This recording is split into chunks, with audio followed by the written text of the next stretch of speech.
Yeah, right. So I was, what, 110? That's optimistic. No. We should go back to the, who's gonna buy the drink that's closest, we'll give you 2 minutes to guess.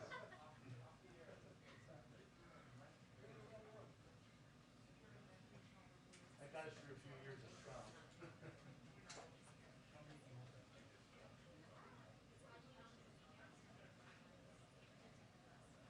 Guess 12. Hey, Sherry. No. Or 110.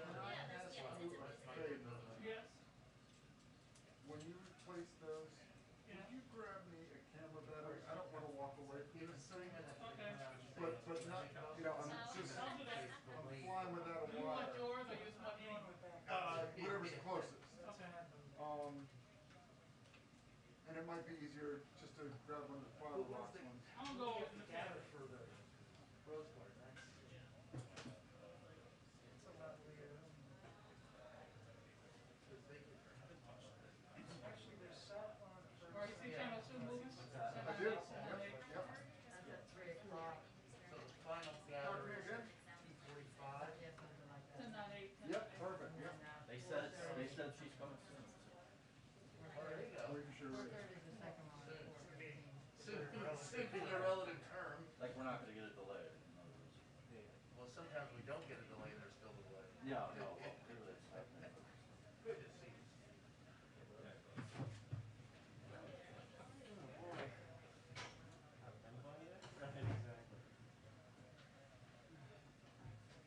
But if the final gathering is at 2:45, we could. If we switch this back to.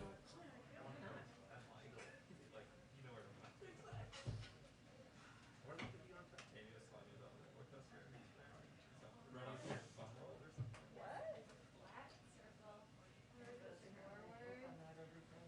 And then backwards. Is this Rehoboth? Yeah. Everything was there in 1992. Nice. Exactly. I'm sure nothing has changed. You must be just taller. I haven't grown since 1992.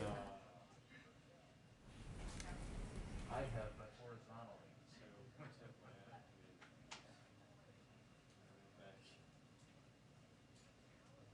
We have a 2-minute warning on the briefing. 2-minute warning on the briefing. Thank you. So was that? I'm waiting. I'm not gonna start to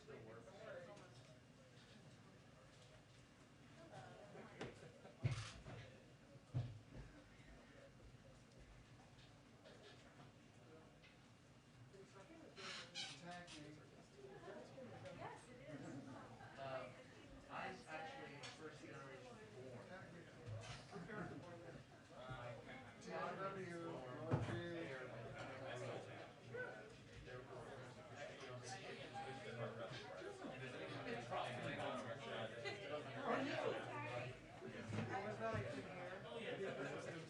I thought you were about to start singing.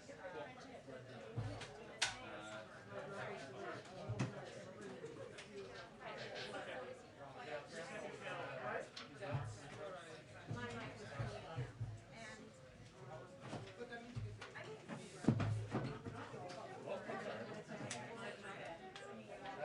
that's your second Thursday. That's always a Yeah,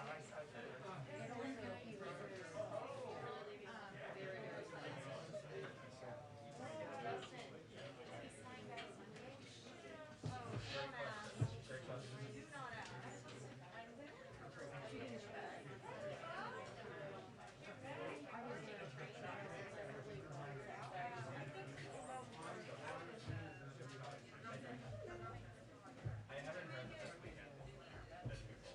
So far, it still seems like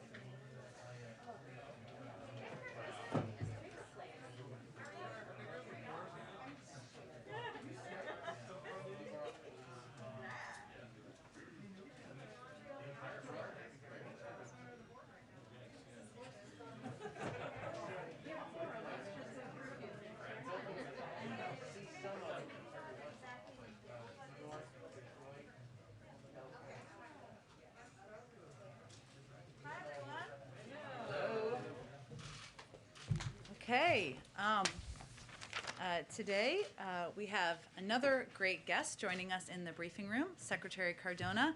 As a mother of 2 little children myself, including one going to elementary school, I know you all have lots of questions about schools and school reopening and COVID, so he is here to provide an update, take a few questions, and it's great to be here with you. Fellow Nutmegger, just Yes, a little yes. Connecticut plug. Okay. Thank you very much. Good afternoon, everyone, and thank you, Jen. I'm, across the country, there's an excitement for the first day of school, and those of you that have children, you know what I'm talking about. There's a vibe about going back to school, and this year, there's no exception. We're committed to doing everything we can to ensure we get kids back into the classroom safely. We know students are provided the best opportunity to learn and thrive when they're learning in person, in their classroom, with their peers, with their teachers. We made significant progress last spring, bringing the students back in person. About 90% of the educators across the country are vaccinated. 180 million Americans have been vaccinated, including millions of students. We provided $130 billion in American Rescue Plan funds to support safe school reopening. It's being used now to provide summer learning opportunities for students and help our buildings be prepared for the return of students in the fall. And this week, I'm very proud to announce the Department of Education launched the Return to School Roadmap. It provides parents, educators, students, and communities the resources they need to feel confident and be ready for a safe upcoming school year. To make sure we safely open all schools for in-person learning this fall, which is the expectation it has been and it continues to be. The roadmap includes 3 priorities that are critical to a safe reopening. The first one is protecting the health and safety of our students, our educators, and our staff. We need to make sure that we're leading with health and safety first. The second priority is supporting the social, emotional, and mental health needs of our students and our staff. We know that in order for students to learn at their potential, they need a strong social and emotional foundation, and we're prepared to provide that. The third, accelerating academic achievement. We must do everything in our power to help students not only catch up, but to excel during this upcoming school year. As a part of the roadmap, we'll be releasing resources, tools, and holding events to help more schools and more communities and parents and students prepare for the fall and make sure that every student is set up for success. We're also highlighting how the American Rescue Plan funds can be used to support these areas. These include helping get our young people vaccinated. We're doubling down to get more students vaccinated as they return to school. We know vaccines are working, and they're the safest and most effective way to fight back COVID-19, to prevent outbreaks, and to ensure a safe school year. That's why I'm echoing the President's call to action to host pop-up vaccine clinics in every school across the country, to enlist trusted leaders in our community, to build vaccine confidence. It's all hands on deck here. And to get creative with incentives. And I know I've heard from states where they're doing great work incentivizing it and getting student voice in the conversation to make sure that students hear from other students as well. I'm also excited that next week the administration is holding Back to School Week of Action to mobilize school districts, students, teachers, organizations, and leaders to get more young people vaccinated. Working with parent leaders and influencers to have conversations with students and families about the importance of getting vaccinated and why it's our strongest tool to combat the virus and get students back into the classrooms, on sports fields, in school plays, and among their peers this fall. Next week, I'll be traveling with the second gentleman to Kansas to promote vaccination efforts in that area. I'm additionally excited to lift up some additional efforts we're engaged in with partners across the country, including incorporating COVID vaccination into sports physicals for student athletes this summer and fall. The National PTA, we're working with them and the American Academy of Pediatrics to send pediatricians to back-to-school nights and PTA meetings so parents could hear from doctors directly. As I said before, it's all hands on deck. We all want our students in classrooms where they learn best. The resources are there and the urgency is there. Now is the time to get our students back into the classroom, not to be complacent or let politics get in front of what is best for our students across the country. I'm excited about the efforts we have underway at the department and across the administration to support a safe return to school this fall and make this school year the best one yet for all of our students. But we know it's not enough to get back to school safely. We owe it to our students to build back better. We owe it to our students not to go back to what school was like in March 2020. That's why we must pass the Build Back Better agenda. We have the opportunity right now to transform students' educational experiences. We can build truly equitable schools that finally close gaps that have long existed in our education system across the country. We can set up all of our children for success by investing in our strongest asset, our people, and ensure America wins the future. It'll give every family access to free pre-kindergarten for 3- and 4-year-olds. It'll give students access to 2 years of community college. It'll increase Pell Grants, rebuild and modernize our crumbling schools by investing in our school infrastructure. These resources will allow us to build an education system more equitable and excellent than any system we've ever had in the past. These resources will allow us to build back better and give our students opportunities to have success not only now, but for generations to come. Thank you, and I'll be happy to answer a few questions. Nancy. Thank you so much, Secretary Cardona, for coming. Are you engaged in discussions with teachers' unions that might be reluctant about returning to the classroom this fall because of the Delta variant? And how significant do you expect that challenge to be?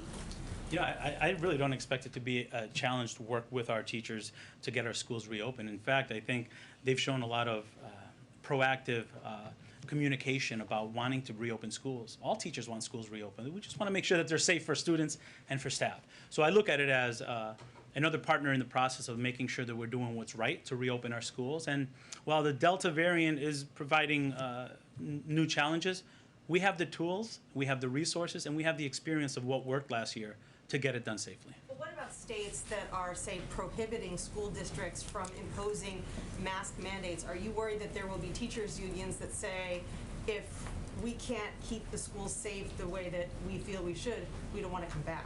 I'm worried that decisions that are being made that are not putting students at the center and student health and safety at the center is going to be why schools may be disrupted.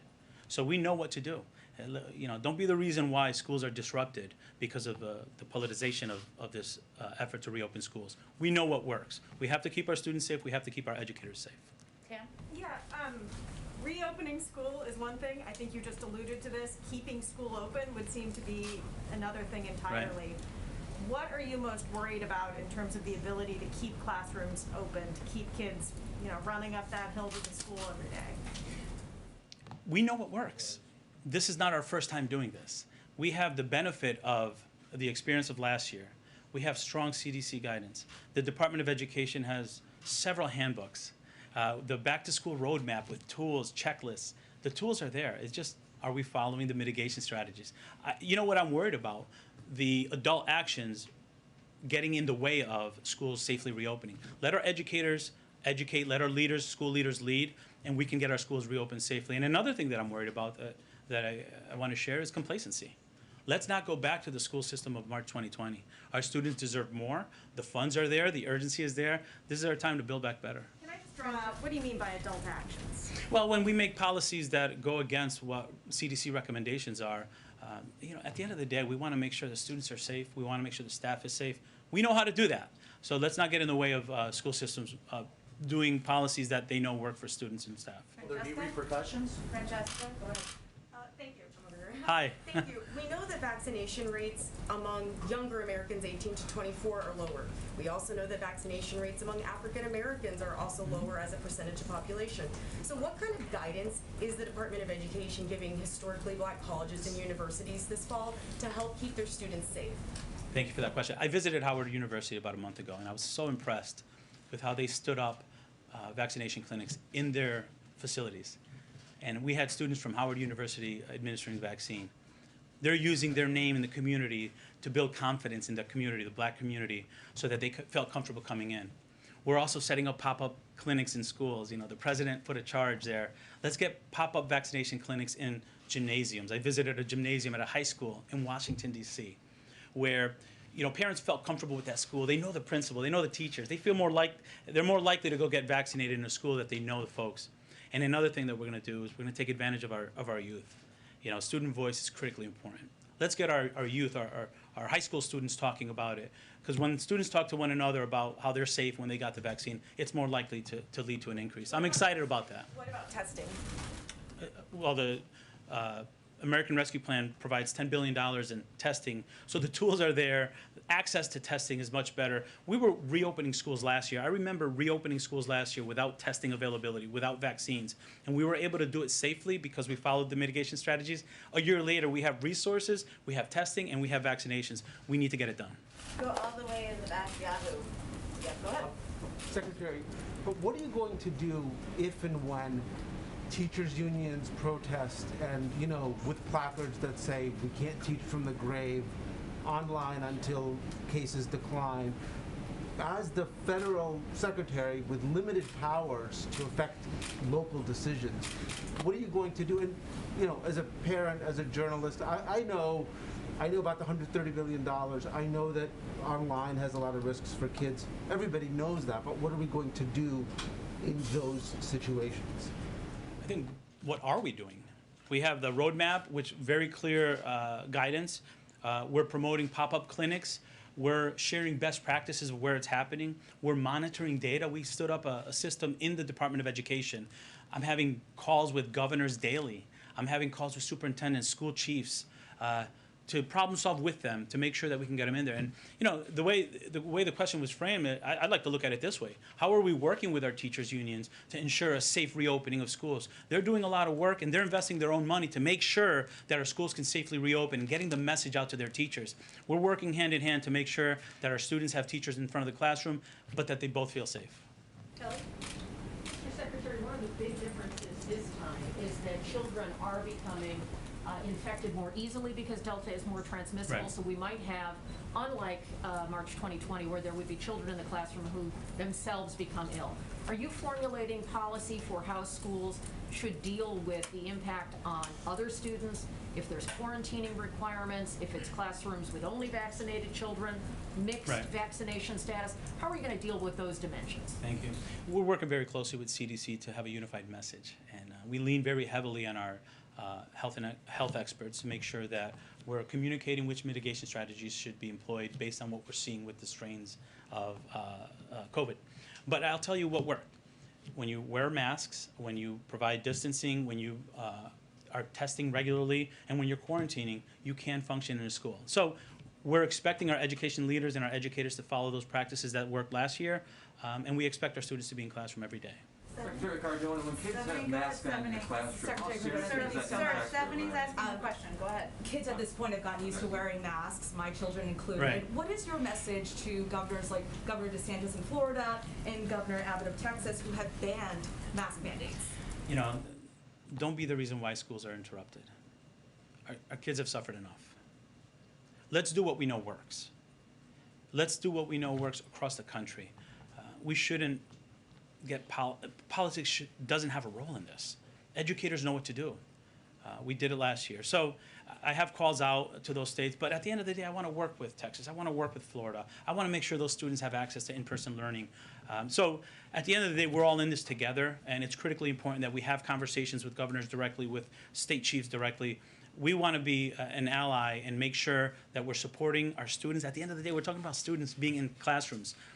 They've suffered enough. It's time for them to be in the classroom without disruption to their learning. Secretary Cardona, when kids have masks on in the classroom, how seriously does that hurt their learning? Secretary Cardona. Less than if they're at home. I'm sorry, go ahead. The student loan payment freeze ends next month.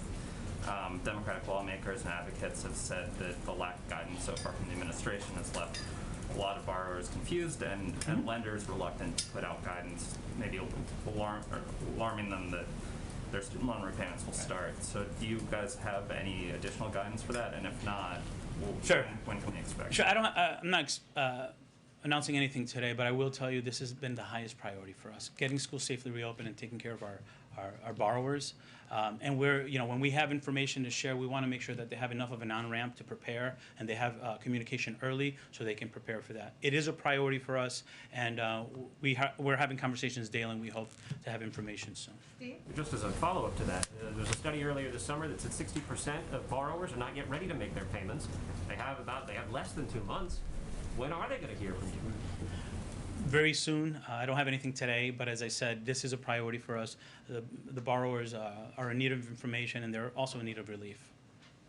Bill? Mr. Secretary, I understand what the federal position is, but given how fluid things have been over the course of the last couple of weeks with the resurgence of Delta, is there anything metrics-wise or numbers-wise, threshold-wise, that you would look at and say, all right, maybe in-person is not the best answer right now, even if the year gets started, or is it in-person no matter what, we have the mitigation tools? You know, we know what works.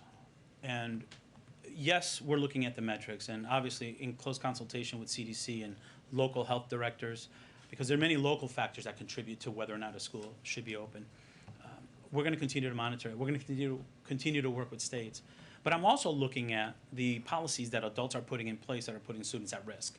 And I think while we have a reopening team that's focusing on the metrics, COVID spread, school reopening, we're also monitoring the decisions that adults are making where politics are getting in the way and it's putting students at risk. So our efforts are going to go there as well.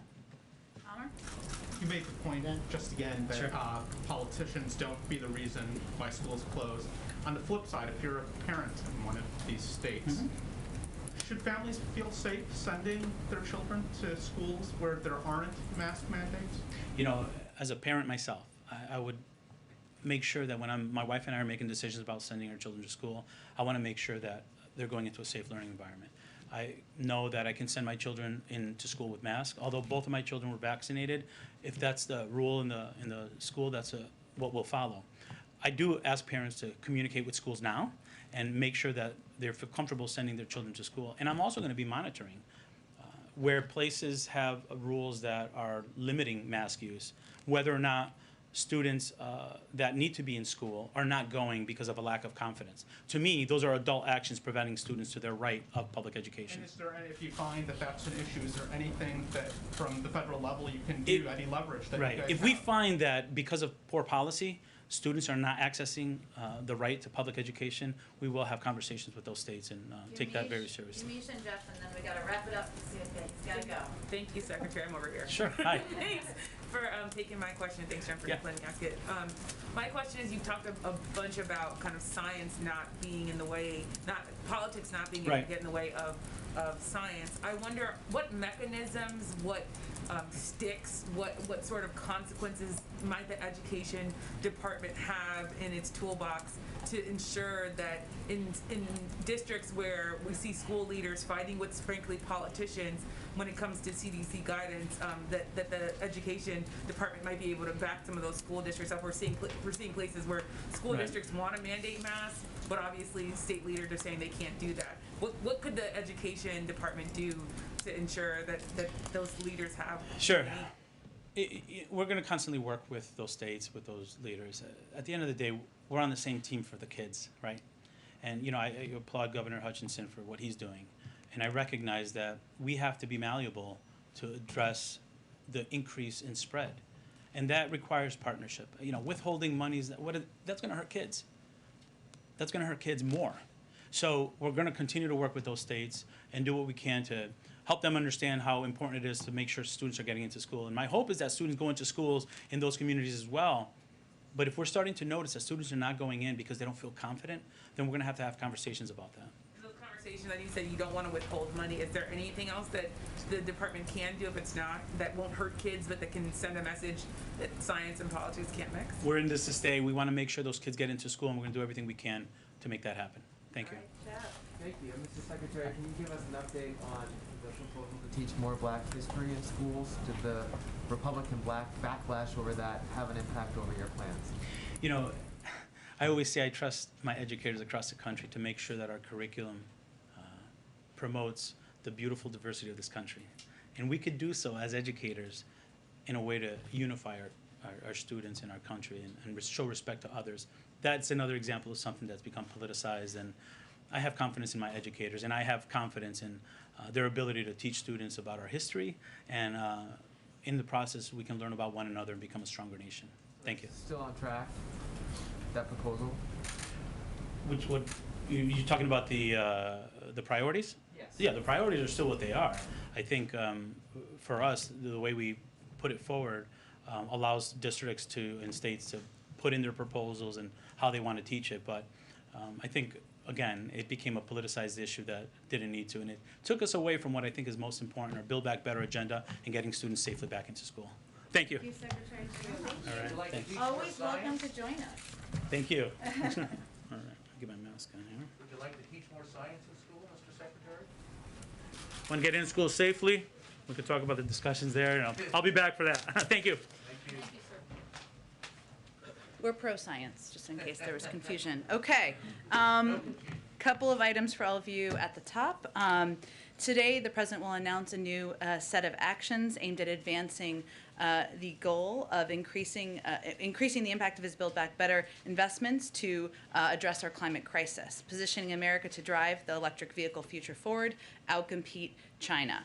He will sign an executive order, I know this was out there reported this morning, that sets an ambitious new target to make half of all new vehicles sold in 2030 zero emissions vehicles, including battery electric, plug-in hybrid electric, or fuel cell electric vehicles. In addition, later today, the Environmental Protection Agency and the Department of Transportation will announce how they are addressing the previous administration's harmful rollbacks of near-term fuel efficiency and emissions standard. A good question a lot of you have been asking is, what is the implementation about this? They will announce the rulemaking, next steps in rulemaking process later today as well. These new actions, paired with the investments in the President's Build Back Better agenda, will strengthen American leadership in clean cars and trucks by accelerating innovation and manufacturing in the auto sector, bolstering the auto sector domestic supply chain, and growing auto jobs and good pay and benefits. We are also announcing today the Biden administration commitment we are committing more than $3.46 billion in new funding to help states and partners increase resilience and reduce the impacts of climate change nationwide. At a time when communities across the country are facing the impacts of the climate change crisis and grappling with extreme heat, wildfires, prolonged droughts, the onset of peak hurricane season, this historic addition of the Hazard Mitigation Grant Program will help states, localities, tribal and territorial governments finance projects to safeguard our communities for the future. FEMA Administrator Criswell is currently briefing the National Governors Association, Homeland Security Advisors Council on these investments, and we will have a fact sheet after the briefing detailing how much funding each state and locality will be receiving. Also wanted to note that today, senior White House officials, including Ambassador Susan Rice, Dana Remus, and Julie Rodriguez, will host a virtual convening with 8 state attorneys general as part of the President's ongoing strategy to combat the surge in gun crime we've seen over the last 18 months. During the meeting, the group will discuss policies and strategies to hold gun manufacturers and dealers accountable for wrongful conduct that contributes to guns making their way into the hands of criminals and be used in shootings around the country. We are committed to using every tool at our disposal to crack down on gun crime. That includes money to put more cops on the beat and support community anti-violence programs. It also means aggressive steps to stem the flow of guns used in crimes. And in addition to today's convening, we also announced today tough new regulations on untraceable ghost guns, and we also launched 5 regional gun trafficking strike forces, as you all know, and announced a national zero tolerance policy for gun dealers. Last item for all of you, as you all know, the President has been committed to the federal judiciary for decades, having served as the chairman of the Senate Judiciary Committee. He's made it a chief priority to nominate deeply qualified nominees who are devoted to the rule of law and who represent the diversity of the country. He's done that at a historic pace. And his nominees are also being confirmed with unprecedented speed. Today, he nominated 3 additional candidates for the federal judiciary. Among them, Justice Beth Robinson, Vermont's first openly LGBTQ Supreme Court justice, who would also be the first openly LGBTQ woman to serve on any federal circuit court. Under the president's leadership, we've also confirmed the most African American women as federal circuit judges of any single presidential term in American history, and the first Muslim Article III judge in American history. He's also chosen nominees from a wide variety of backgrounds, prosecutors, and also public defenders, law firm lawyers, and civil rights attorneys. That will continue to drive his decisions moving forward. Amr, why don't you kick us off? Thank you. 2 questions. So, first I wanted to ask about something related to yesterday, which the importance of continuing to work with New York as the situation with Governor Cuomo is playing out. With that said, it's a critical time for the state and the country with the surge of the Delta variant. Will the president pick up the phone and personally insist to the governor that for the good of the state, it's time to step down? The president's addressed this, and I have no planned calls to preview or predict for you. I also have a question EV related. Infrastructure bill, if I understand right, includes about half of what the president wanted in order to build a national network of charging stations. So how do you take EVs from the niche, or merging from the niche to the mainstream without that necessary investment in charging stations? Well, first I would say it's a historic investment in EV charging stations, and we also know that also as part of the investment is efforts to reduce the cost of purchasing electric vehicles. So I would say the president's commitment to making electric vehicles the vehicle of the future, further incentivizing the direction of the industry, which is already where it's headed, making us more competitive as it relates to China, is reflected both in the bill and the bill that's working its way through the Senate, also in announcements like the one that was made today about that show clear initiative and commitment from this administration to make electric vehicles central to our focus moving forward. I apologize. On the Governor Cuomo, you don't have calls to read out, but has there been a call? No. Go ahead. Thanks, Jen. 2 questions for you. Has the president received a formal recommendation yet from the Secretary of Defense to mandate vaccines for the military? And if so, does the president intend to accept that recommendation to sign a waiver authorizing that mandate? Sure. Well, the president announced last week that he was asking the Secretary of Defense and the Defense Department to look into how and when they will add COVID to the list of mandatory vaccinations for our armed forces. We expect a determination soon. I'm not going to get ahead of that, and certainly he's going to rely on the recommendation of his Secretary of Defense. Thank you. Also, on the COVID front, Florida Governor Ron DeSantis is now fundraising off of President Biden's comments for him to, quote, get out of the way of people trying to help battle the COVID surge in that state. DeSantis has said, I'm standing in your way, I'm not going anywhere, and referred to the president as a power-hungry tyrant. What is your response to the governor and the administration's response to the governor? And is the president considering reaching out to DeSantis to talk this over? Well, first, from day one, we've approached this not as a political issue, but a public health issue.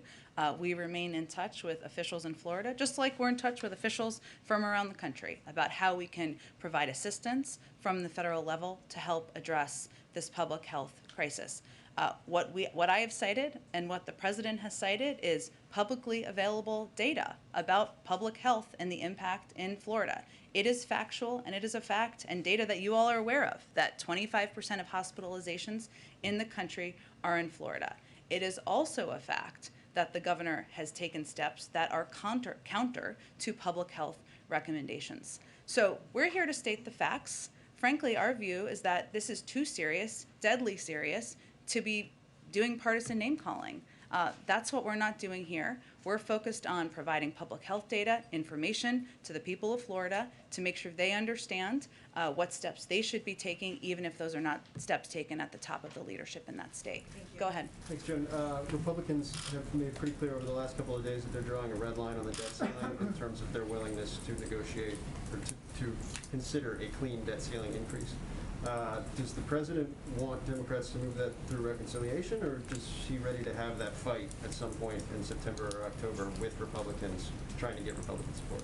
The president believes that Democrats and Republicans should move forward, as they did 3 times during the last administration, to raise the debt ceiling, something that they did even in the wake of the former president putting in place a $2 trillion tax cut that certainly did not do anything to reduce the deficit. So that's his view.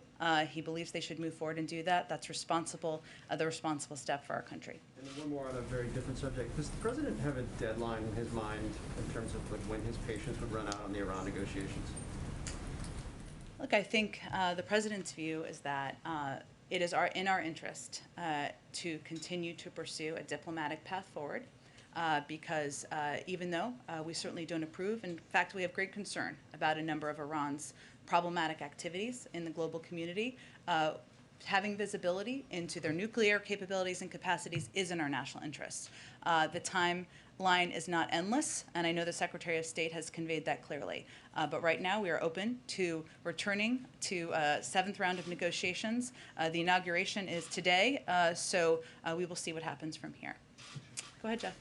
Jen, the president today offered safe haven to Hong Kong residents who are living in the United States for 18 months. I'm wondering why 18 months? Is that something he'd be willing to extend? And is citizenship on the table for those people as well? Well, the announcement that we made today, I know you're closely following this, but for others who have not followed this closely, is in reaction to the steps that have been taken by the PRC to crack down on human rights and frankly make it a place where Hong Kong's autonomy and the freedoms of people in Hong Kong are undermined.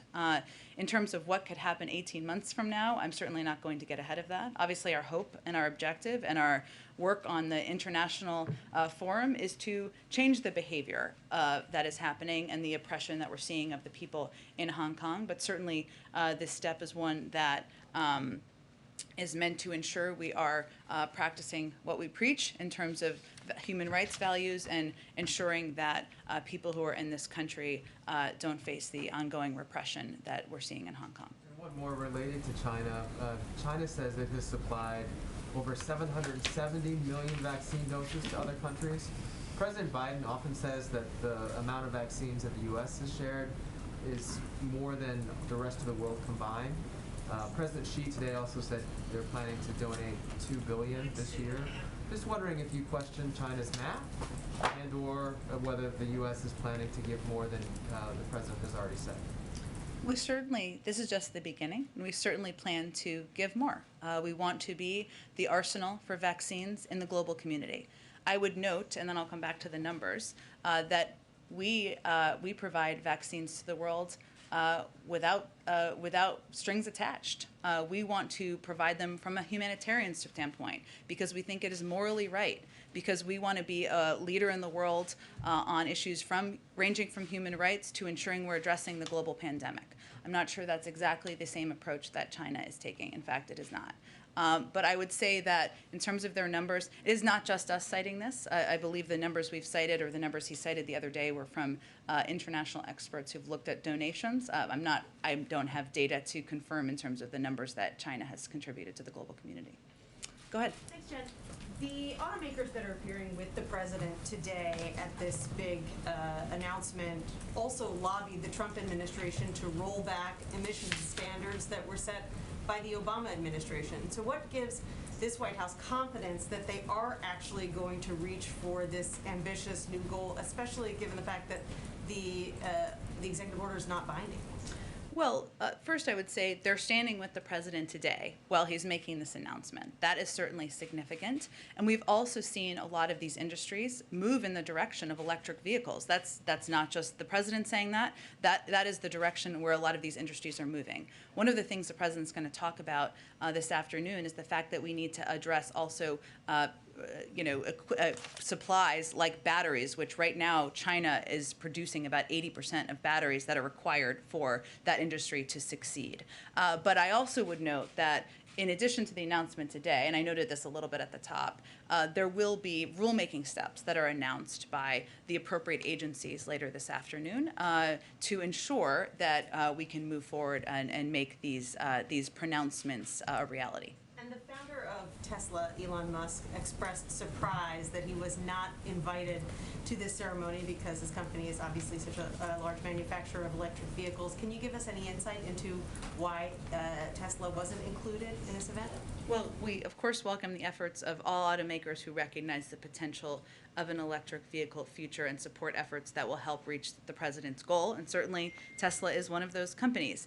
Today, it's the 3 largest employers of the United Auto Workers and the UAW president who will stand with President Biden as he announces his ambitious new target. But I would not expect this is the last time we talk about clean cars, the move toward electric vehicles, and we look forward to having a range of partners in that effort. So it's not because Tesla is a non-union shop? Well, these are the 3 largest employers of the United Auto Workers, so I'll let you draw your own conclusion. Go ahead. Thank you, Jen. Democratic Congresswoman Cori Bush is saying that she favors spending tens of thousands on private security to keep her safe, and that people should, quote, suck it up, defunding the police has to happen. Didn't President Biden say a few weeks ago that anybody who accuses the party of being anti-police is lying? Well, I think we shouldn't lose the forest through the trees here, which is that a member of Congress, an elected official, is concerned that her life is threatened, and that's disturbing, that any elected official would have to suffer death threats and fear for their life. So I'm not going to comment, of course, on their security arrangements. I don't have any more details on that, but I think we should start with that point first.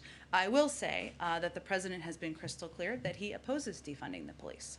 He has said that throughout his campaign for office. His record over the last several decades has made that clear. He has proposed increased funding for law enforcement and the COPS program, increased funding from his predecessor, who was, as you might note or be aware of, a Republican. So I'd note that his record is pretty clear on this. There may be some in the Democratic Party, including Congresswoman Bush, who disagree with him. That's okay. But I would say the majority of Democrats, we've seen this in polling, and the majority of members also agree that we should not defund the police. Is there a greater concern, though? I understand that's not the president's position, but is there a concern that defunding the police or suck it up, defunding the police has to happen might become a big Democratic message ahead of the midterms? It does not appear to becoming a Democratic message, even though there might be a desire for that on the other side of the aisle. Okay, and then there are reports the administration wants to require all foreign visitors to be vaccinated. Would that include migrants arriving in Texas and Arizona and being released into border towns? Well, I know there were a range of reports about this, so let me just give you a little bit of an update on this. One moment. And I know you asked kind of 2 questions there, and I promise I'll address them both. Let me reiterate, and I know Francesca asked a question about this the other day, the importance of international travel. Given where we are today with the Delta variant, we will plan to maintain existing travel restrictions at this point. However, what our interagency working groups are focused on, and this is, I think, what was reported, is working to develop a plan for a consistent and safe international travel policy. And that will be done through the prism of providing consistent guidance, equitable guidance, digestible guidance. And there's a lot of confusion about what the restrictions are now, and you all have asked a lot of good questions about it because it feels inconsistent, and it is. But that's what our focus is. So that is certainly under strong consideration, but it is under a policy process review right now that I won't get ahead of myself. As it relates to, I know there was also reporting about the vaccination of migrants. That's not what the CBP is doing. There are NGOs and other international organizations who are vaccinating migrants as they come across the border and as they work in partnership with us. Certainly that helps keep a range of people safe in the country. But do you think that it's keeping people safe in McAllen, Texas, where 7,000 confirmed COVID-positive migrants have been released into the city since February, 1,500 in the last 7 days? Well, I think it's important to note what's actually happening in McAllen. So there's actually been, they signed a disaster declaration and approved setting up a temporary emergency shelter to provide a space, to create an isolated space to mitigate this issue. And what happens is DHS, and this is the process of what happens, the agency, we're continuing to enforce Title 42, resulting first in the expulsion of the vast majority of those encountered at the border. We also, CBP also provides migrants who can't be expelled under Title 42 with PPE. They're required to wear the PPE. If any exhibit signs of illness in CBP custody, they're referred to local health systems for appropriate testing, diagnosis, isolation, and treatment. And obviously there are steps taken as needed, as this is certainly evidence of. I think we got to keep chugging here just because I don't want to run out of time. Kelly, go ahead. With the eviction moratorium, landlords groups are already bringing legal action, and the courts are requiring some steps of respondents by tomorrow and so forth. Given that, is the president still confident that the CDC's action is within the law? Yes, and he would not have moved forward if not. We can't control, of course, what the courts do. We certainly understand that. Separate branches of government, but also they'll make their own decisions. But what we can control and what we are very focused on is what we can do in states and what we can do to push this funding and money out. And, you know, as we've been talking about quite a bit in here, there was an incredible amount of activism, of calls for an extension of the eviction moratorium by a range of members of Congress. We talked about Congresswoman Bush in a different capacity. She's certainly one of them, and many others joined her in this effort. And what we are hopeful now is that we can all take that activism, those calls for an extension, those calls for providing relief to renters, and take them to states and pressure states and leaders to get this money out easier. I'd also note, what was interesting I saw this morning is that Senator McConnell and Senator Schumer, both in a moment of bipartisan agreement, agreed states need to do a better job. So that's what we can control. That's where our focus is. We can't control the courts, and obviously we're not going to speak to ongoing litigation. As you support private sector businesses around the country and other kinds of institutions that are setting requirements for vaccines and so forth, what guidance are you offering for how small businesses police that? If you're in a restaurant situation where you have wait staff or proprietors who would be challenging their own customers, what guidance does the federal government have for how this should be measured? You mean vaccine verification and how it's approached? One, we do support efforts to incentivize workforces, of course, to protect their workforces and get more people vaccinated. We want to ensure that it's done in a transparent way, that it's done in an equitable way, that if there are verification requirements, it can be done digitally. There are a range of ways to provide the information. So there are basic guidelines along those lines that we have conveyed, and we will continue to convey as people have questions. And we understand different localities and communities will apply any verification measures in different ways. Go ahead, Steve. Jen, just to follow up on the international travel question, I understand that there's an interagency process, but is it the goal of that process to end in a vaccine mandate for people who are flying to the U.S.? Well, that's one of the considerations, but the process has not been concluded yet. And what I was trying to note at the beginning is that right now, I think, which is why a lot of you have very good questions about this, there isn't consistency, right? And there are good questions about why, when this country has larger rates of vaccination, et cetera. What we want to create or determine through this process is a way to provide clear, digestible guidance that also has our public health front and center. So that's a consideration, but it has not concluded yet. I know that it's early, and the president earlier today expressed his sadness on the passing of Richard Trumka. Are you aware of any plans or intention on the president's part to attend any kind of memorial service or funeral? That's a good question, and I think, as you all saw and noted, Richard Trumka was someone who the president considered a friend. He considered an ally in the fight for worker rights, for collective bargaining, and I think, as you all have seen who have covered the president or followed him long before he became president, this is probably a passion of his that he shared quite deeply. This is a passion of his he shared quite deeply with Richard Trumka. I don't know that there have been any plans announced yet. Certainly the president will be interested in those once they become available. Go ahead. I wanted to ask first about the talks that have been going on with Senator Cornyn Sure. on the Hill related to the infrastructure bill. He's offering an amendment that would allow using some of the rescue plan money for infrastructure. And so I'm wondering if you have kind of an update on, I know the White House started engaging those talks last night, so if there's been an agreement or where things stand, and if you could speak more broadly to the concern that some in the White House and Democrats have expressed that if you move money out of the rescue plan, you won't have it to deal with Delta or some other COVID things. Sure. The talks are ongoing. We believe they're happening in good faith. We are engaged in them. Our view is that there can be, and we think we are headed toward an agreement on this front.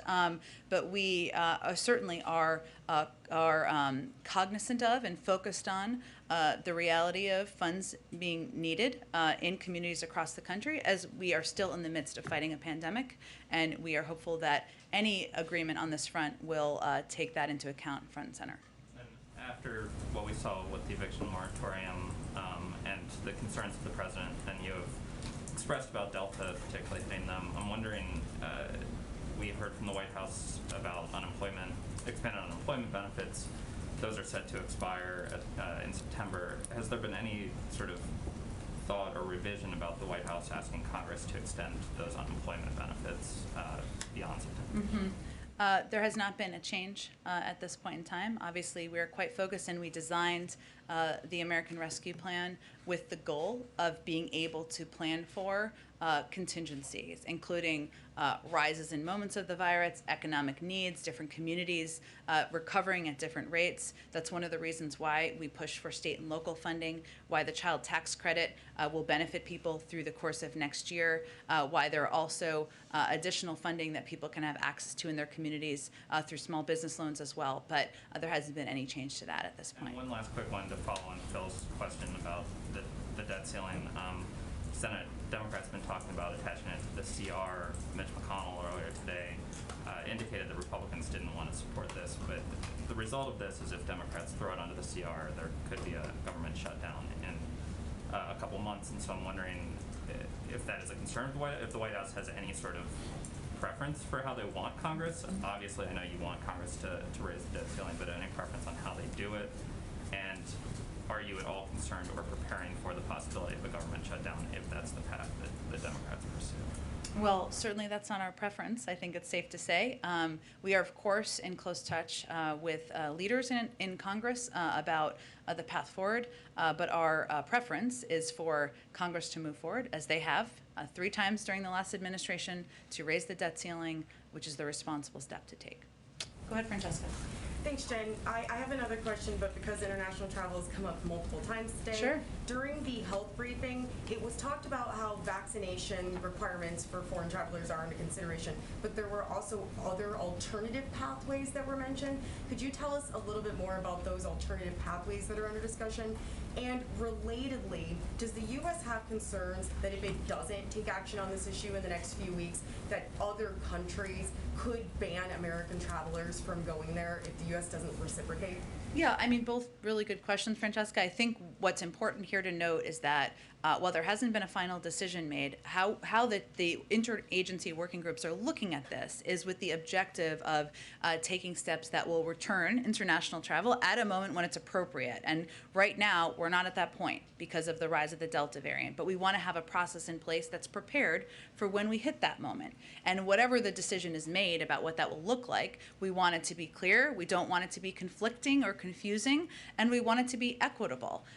So yes, there are a range of options. I'm not going to outline those from here, and certainly the one that has been reported on is strongly under consideration. Okay, and on the topic of immigration, is the White House looking at action to help so-called documented dreamers? These are largely kids whose parents are here on H-1 visas. Yeah. They've waited for so long for green cards that the children are about to age out of the system and might have to return to their home country. So is the White House looking at any action on that issue? Yeah, it's a great question. I think Lala asked something similar the other day. And yes, this is a part of what the president has proposed addressing in a comprehensive immigration bill. It is certainly something he'd want to address and supports taking action on. But not something necessarily that would show up in the reconciliation or upcoming budget bill. It's not in the current, I think it's not in the current discussions, but it is something the president would like to address. Yes. Go ahead. Yes, Jen. For those, I'll go to you next. Sorry. Go ahead. Go ahead. Yes, for those foreign visitors who are anticipating vaccination proof to come into the United States, if they've had the Chinese or Russian vaccines, should they be confident that those would be accepted, or should they go get another vaccine if it's available? It's a really great question. We're just not at the point where the process has concluded. When it concludes, we will provide more details to everyone about what they would need to expect and what they would require and what they would need. I will also note that you've asked me repeatedly a very good question about American citizens who are overseas. You may have received an answer from the State Department, but just in case, to confirm for you, we don't provide direct medical care to private U.S. citizens abroad from the Department of State, as I think most of you who have covered the State Department are well aware. But we do work with countries that have a robust vaccination program to ensure that all residents, including U.S. citizens, can receive vaccinations.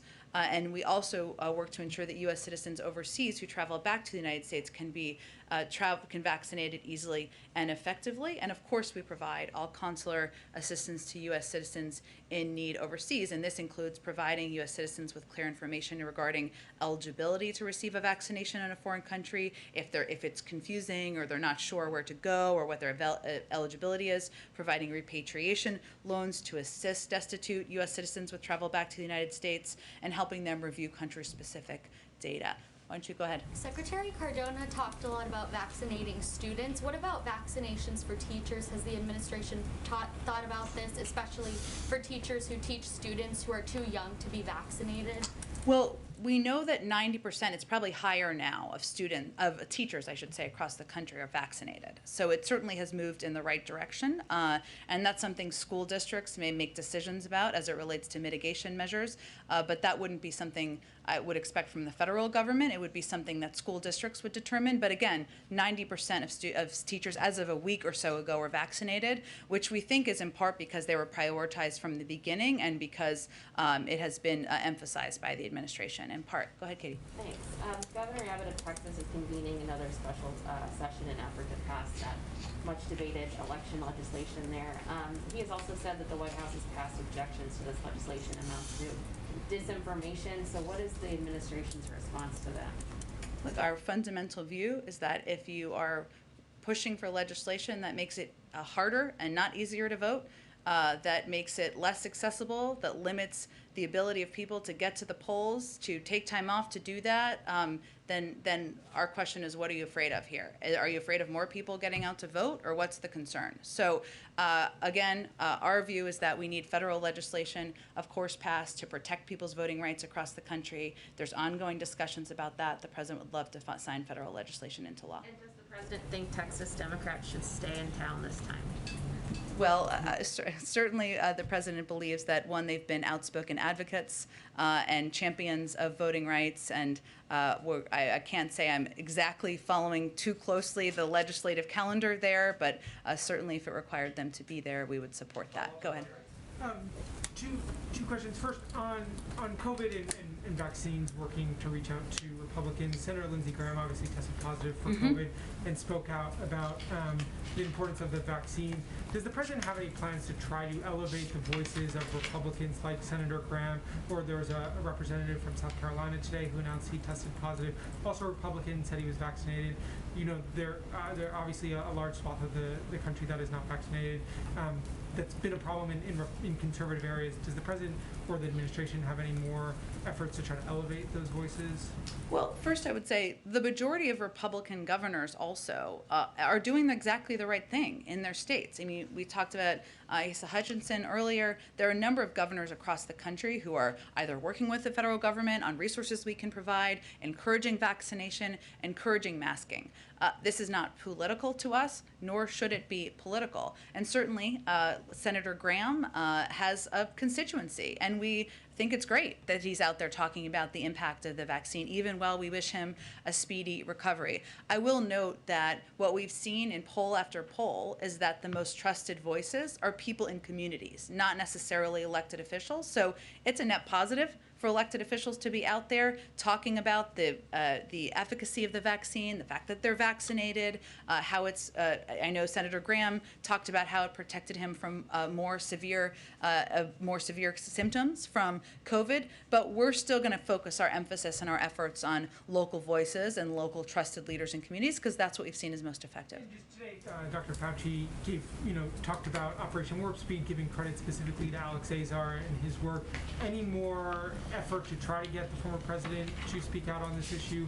People have said, Trump officials said that he deserves some more credit, and if Biden did give him that, that could potentially help get more people vaccinated. Well, I would just first say that the president not only talked about the role of the last administration in getting the vaccine approved during the transition, but he talked about it just last week. So I wouldn't say we're shying away from talking about the fact that it was a vaccine that was approved during some of the vaccines, I should say, approved during a Republican administration, and the implementation and effort to get it in the arms of people during a Democratic administration. The former president has said he got the vaccine. He said people should get it. And if he wants to do that more, then good for him. That's good. Okay, go ahead. On the requirement that federal employees be vaccinated or get tested, is there an estimate of the cost of this testing to the federal agencies? And will the administration commit to, once the testing starts, making public how much that is costing?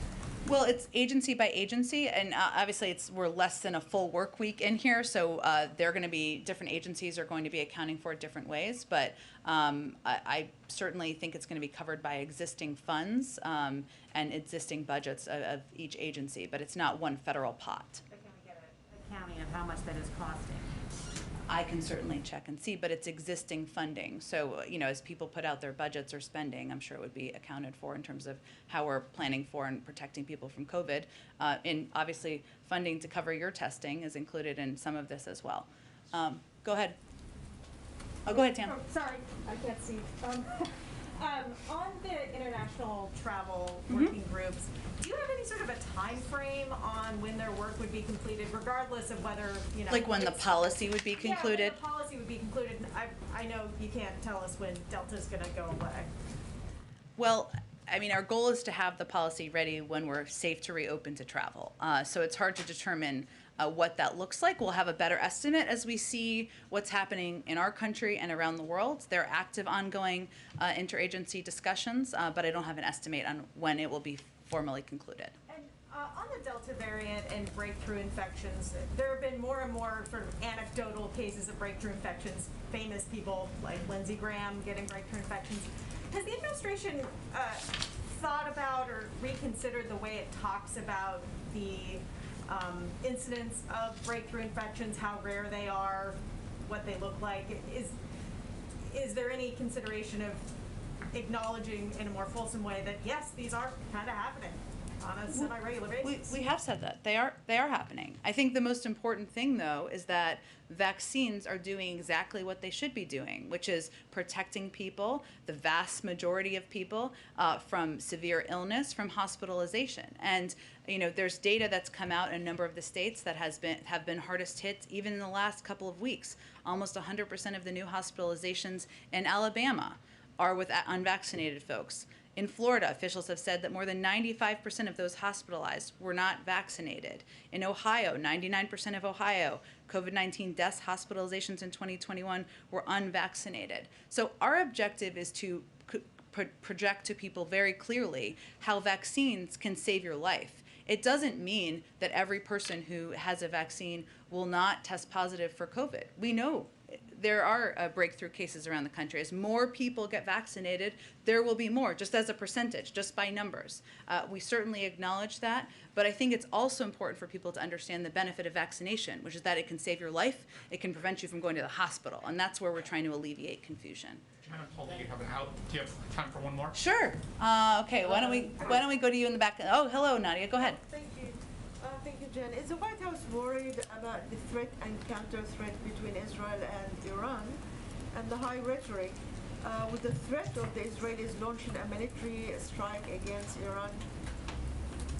Well, of course, Israel, as a sovereign country, has the right to defend itself, and we certainly recognize that first and foremost. We, of course, are working with the international community and have concerns about the escalating activity we've seen as it relates to the seized tanker, the Asphalt Princess, also the Mercer Street attack. And these are all certainly issues that are of concern to us and of concern to the international community. We feel it follows a pattern of attacks and other belligerent behavior, and these actions also threaten freedom of navigation through crucial waterways, something that is posing a risk to a range of countries around the world. I would also note that we know our British partners have called for action, called for steps in a coordinated way from international bodies, including the United Nations, which we would certainly support. Thanks so much, everybody. See you tomorrow. Thanks, Jen. Do you support the booster shots? Jen, do you support the booster shots? We support them if the FDA approves them, and we'll have enough supply. That's the good news.